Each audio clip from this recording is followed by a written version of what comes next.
We say it all the time in Celebrate Recovery that God never wastes a hurt. But what does that really mean? What goes into that? Is that true? And what do we truly mean behind the reality that God never wastes a hurt?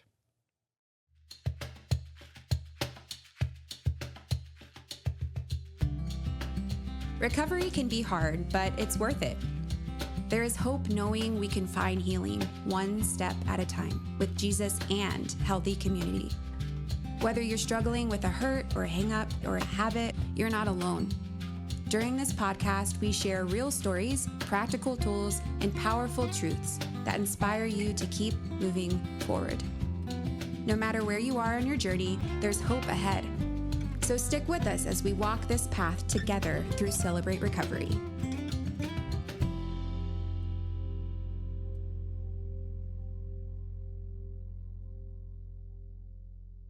Well, welcome back to Hope in Recovery, a fellowship Celebrate Recovery podcast where we talk life change stories and recovery conversations that keep us moving down our road to recovery towards deeper healing and hope as we walk this incredible, crazy journey of recovery closer to Jesus and in healthy relationships with God and others. I'm grateful to be here with y'all today. Thanks for joining us. And as always, if you're getting something out of this, if these conversations are beneficial for you, thanks for listening and being a part of it. As long as these conversations are beneficial, we'll keep having them, and we love doing that. If you are getting something out of it, would you mind maybe sharing it, liking, subscribing? You probably notice if you're watching on YouTube today, we're in a little bit different space today. It's kind of nice. I like it. Here in our new podcast studio here at the church. And so grateful to be here. And if there's any, I want to mention this, if there's any different topics or anything that you want to hear us discuss, hey, drop us a line, cr@fellowshipnwa.org. We would love to hear from you, whether you're getting something out of it or if there's something that you want us to discuss. We always love hearing feedback from y'all. But let me introduce myself. I am a grateful believer in Jesus. I struggle with anxiety and depression, sexual addiction, and grief. And my name is Andy. And I've got the great privilege of being a part of our Celebrate Recovery staff team here at Fellowship Bible Church. I'm primarily down at the Fellowship Fayetteville campus and love being able to get to serve with Celebrate Recovery at Fellowship Fayetteville, but grateful for what God is doing all across Fellowship in Northwest Arkansas through Celebrate Recovery. With me today is a good friend of mine and fellow staff member. Hey, man, go ahead and introduce yourself. Yeah, thanks, Andy. I'm a grateful believer in Jesus Christ. I struggle with codependency, sexual addiction, and anger, and my name is Justin. Hey, Justin. Hey, man, I get the pleasure of working with our students on the Celebrate Recovery team here in Rogers and just get to walk alongside them as they're working through some of the hurts, hang-ups, and habits that they're facing in their life. Yeah, man, dude. Well, I love the work that you're doing, man. The landing's near and dear to my heart. I got to work up there for a long time with the landing, and dude, grateful for you. Thanks for jumping on the podcast again, man. You've been on here a few times now. Yeah, man. So y'all keep bringing me back. Yeah, man. Mostly because your shirts are so awesome. Oh, thanks. But I love it. But man, we were talking a little bit the other day about just this idea of God never wastes a hurt. It's something that I remember hearing that for the first time jumping in to Celebrate Recovery. And we say it a lot. And just kind of the question of like, man, what does that mean? Because I think there can be some misunderstanding around it. But man, whenever you hear God never wastes a hurt, I mean, had you heard that before you jumped in? Yeah, whenever my first year into recovery, I heard that phrase used a lot. God never wastes a hurt. And initially I was like, man, do I have to hurt? Do we even have to get to that point? But recognizing, we live in a broken world and pain is inevitable is what we do with it afterwards, that God can use some really cool things with that. Yeah, absolutely, man. So, dude, I think it's probably easier to start with what do we feel like that doesn't mean whenever we say that God never wastes a hurt.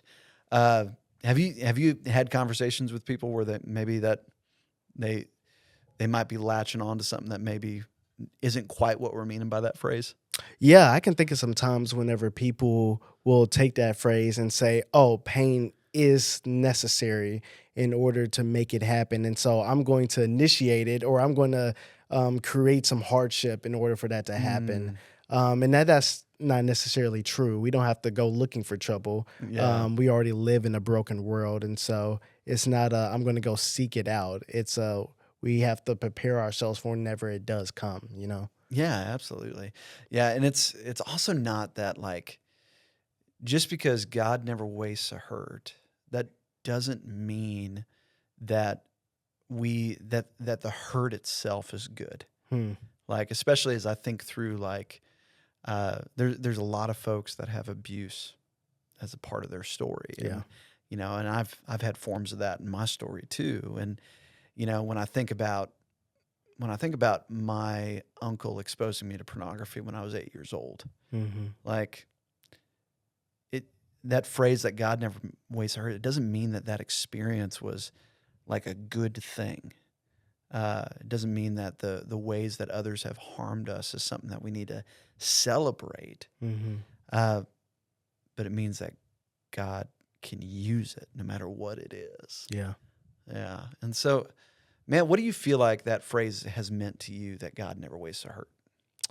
To me, I think it means that God is intentional and he's on purpose and he's very active in my life. And so recognizing that there has been pain that's happened for me, but God has stepped in and he's decided that that pain is going to be used for good, instead of it just continuing to bring shame and guilt onto my heart, for whether what's been done to me or for whether the pain that I may have caused in my life, you know? Yeah. Yeah, man.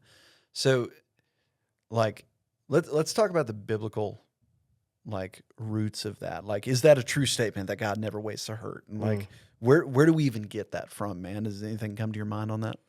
Yeah, I mean, I think about the very beginning. Yeah. Adam and Eve disobeying God in the fall of man, and there was brokenness and there's hurt, and it just stems all throughout the Bible. But then you turn it around in the Gospels, and God actually does step into the story, Yeah. and he uses all that brokenness and pain, and he turns that into a sacrifice into himself, and so there can be good on the other side of that brokenness. Yeah, absolutely, man. Yeah, it reminds me like, yeah, the whole gospel is a picture of that. Mm-hmm. Jesus on the cross, his pain and suffering led to our freedom, led to Christ rising from the dead. There's no resurrection without the cross. Yeah. But even just thinking about the pain in our life, I think of, in Genesis, like, there's that phrase at the end of Genesis. I can't remember exactly in what chapter, but it's when Joseph, the biblical character Joseph, after he, becomes an official in Egypt, and his brothers come down from the land of Canaan, and they're coming to him asking for food in the famine, and Joseph reveals himself. Hey, I'm the brother that you sold into slavery and captivity, and the enemy meant it for evil, but God used it for our good, for the saving of many people. And you see that if it wasn't for Joseph getting imprisoned, then there wouldn't have been him in Egypt to be there when that famine came to save his family. And so it's not that Joseph being sold into slavery was a good thing, but God wasn't going to let that go to waste. So we see right there, from even in the very first book of the Bible, how God is redeeming broken situations. And then even looking at, I think of Romans 8:28 is one of those verses that can seem kind of confusing, where what does this really mean? It says, and we know that God works all things for the good of those who love him and are called according to his purposes. That this idea of God taking all things and working them for the good of those who love him. And again, doesn't mean that the things that happen are good, but the way that God uses them will be good. He's going to work it for our good. And so, man, I think, we're kind of talking kind of up here in the headspace, man. Justin, even as you spoke a second ago, it felt like there was some story in your life, kind of where you've seen God not waste your hurt. Yeah. What does that look like just in your life, man? Most definitely. It's funny you say that. I had a phone conversation with an old friend, and he had a loved one passed away not too long ago. And I remember when that happened, I called him, texted him, sent him flowers and everything like that. Wanted to show up to the funeral, but wasn't able to. Yeah. But on the back end of that, he called me a couple weeks ago, and he was like, "Man, the way that you showed up for me and some other people showed up for me, that just really meant a lot." And I told him I wouldn't have known to do that unless I had went through it myself and saw how other people showed up for me. And so that's referring back to when my father passed away in 2019, and having to experience that pain and brokenness in my heart. But recognizing how God has used that to step into other people's lives.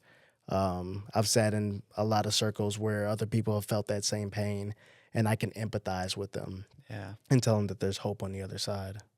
Yeah, man. Dude, it's good. It's, you saying that, sitting here today, I'm about 3.5 weeks past my own father passing. And, it was a really long, difficult journey with his health. And, for about the last 14 years, something going on with him. And in the past 2 or 3 have been really tough. Yeah. But, so I've been living with just a lot of anticipatory grief in that. But I told my wife as we were driving back from St. Louis, this was probably about 3 or 4 months ago, we were going up there to visit my dad as he was in hospice. And I told my wife, I said, you know what? I'm not at a point to where I'm grateful for degenerative diseases. But I'm grateful for how God has used this. Because the reality is my dad was 60, and so really young. I'm 34. I'm not, not in a season of life where, I'm thinking a whole lot about my parents passing. Typically, we wouldn't be thinking about that. Right. But because of the way that my dad's decline precipitated, it brought up stuff in my recovery for me to go, man, I need to dig into this relationship. And because of that, because of the time of the disease, it gave me space to be able to process the things I needed to process so that when my dad passed, there was nothing left unsaid. Wow. And what was interesting too, and this is really sad, a friend of mine from college, the week my dad passed, a couple days afterwards, her dad died suddenly in a motorcycle accident. Wow. And I thought to myself, love that friend of mine. And I thought, man, that's harder than what I'm going through. Because I can't imagine what losing my dad would have been like without, if it would have happened suddenly like that. That's a hard way to experience grief. Yeah. But being able to recognize that's a really hard situation, but God, you were still working in that. And that's such a weird paradox of God working in the midst of the pain and using that pain. And so it's interesting when we think about pain as followers of Christ, that suffering isn't meaningless. And, I love you. You show up for people in grief now way differently than before. Most definitely. And it's because God has used your pain to grow you in that. It's wild, man. Yeah. And who would have thought one of the worst things to happen to us is something that God can use so that you can love somebody deeper. It's wild. Yeah. But could it be that our God is that good? It could be. Yeah, Very it much so, it could be. It could be, man. Well, hey, I want to dig into this conversation a little bit more once we get back from our break here. Okay. Hey, friends.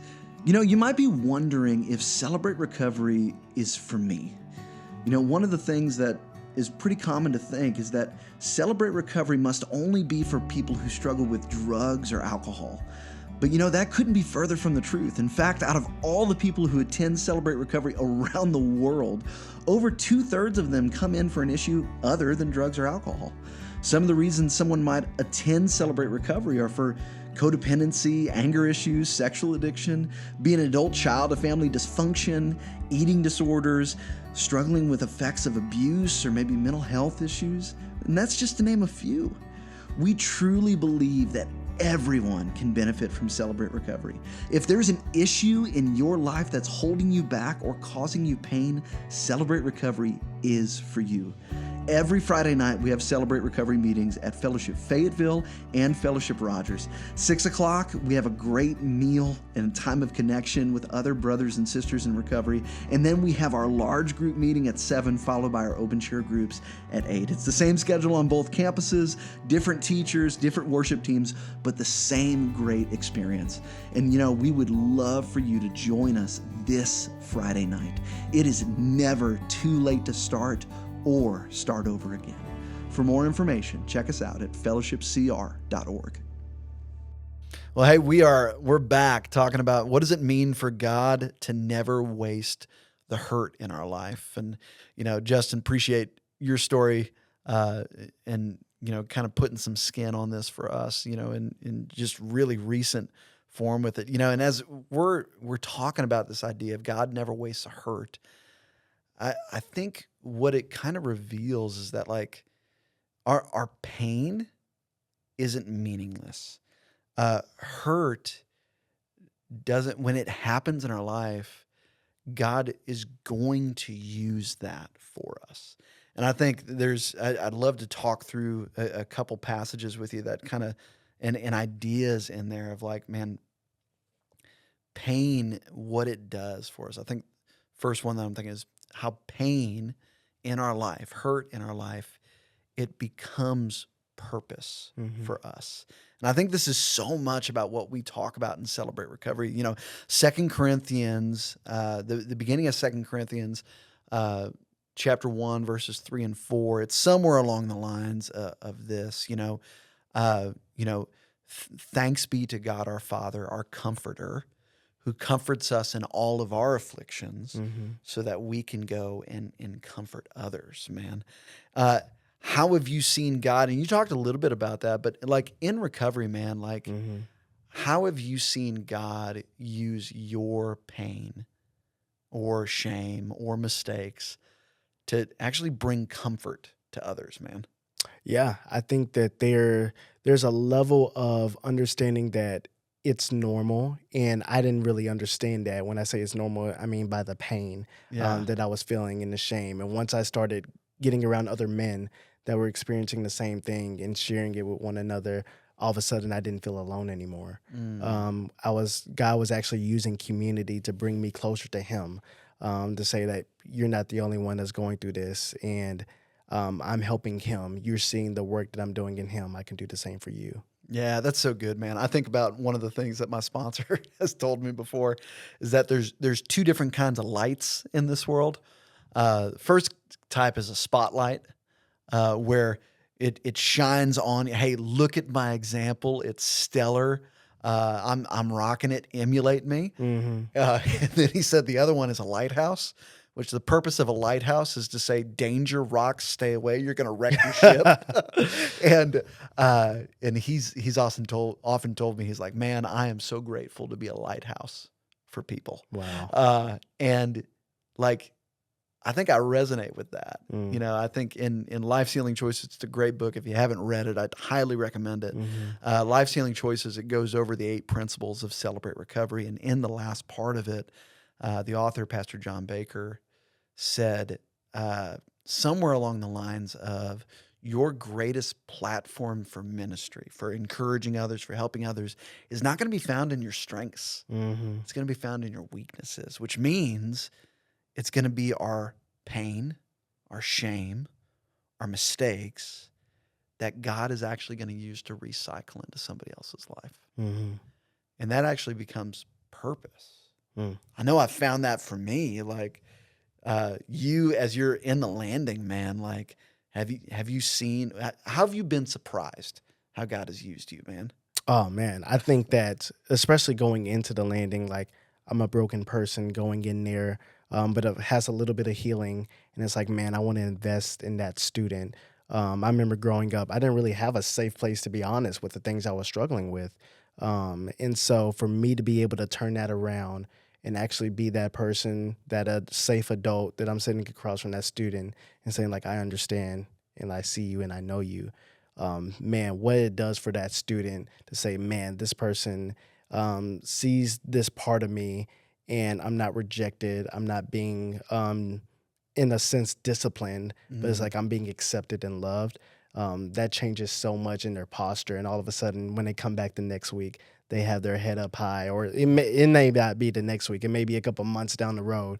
But yeah, eventually, once they start internalizing that and believing that, they get to live out what God actually wants them to do in yeah, who they really are in Christ. dude, that's so good, man. Yeah, it's funny to me.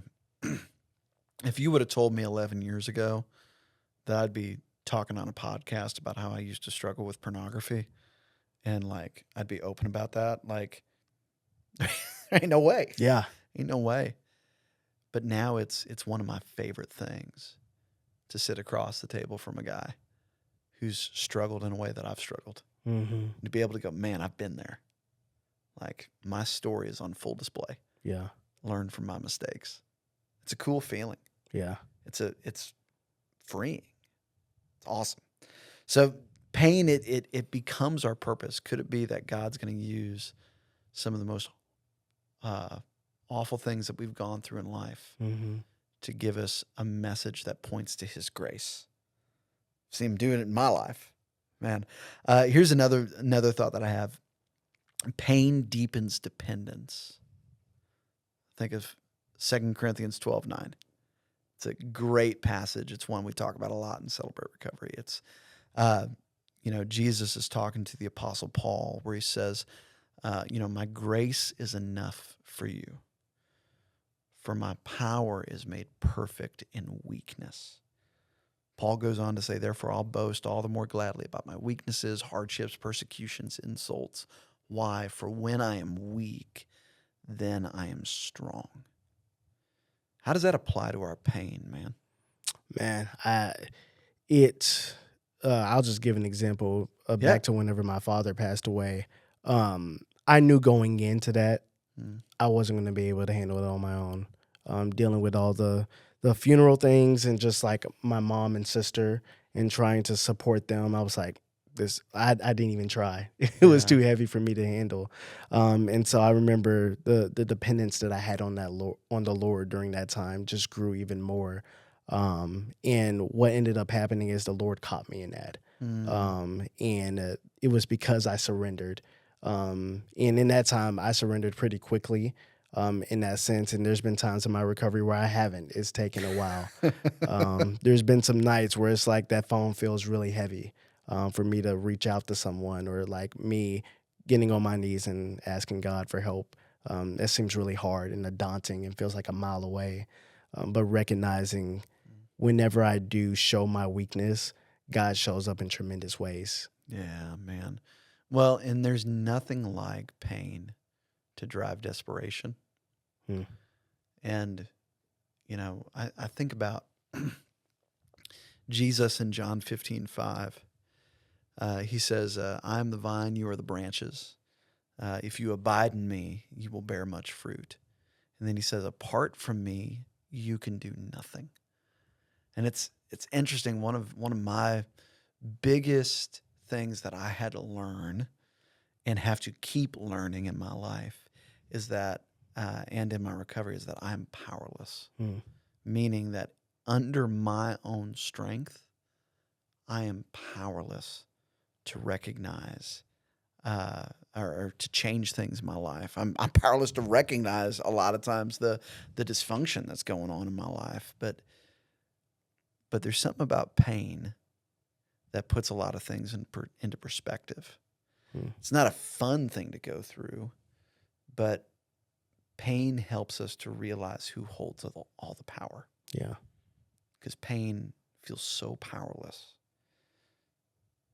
But if we allow God to use our pain, and I think that's a key thing, it's like I can allow God to use my pain, or I can allow myself to stay stuck in my pain. Mm-hmm.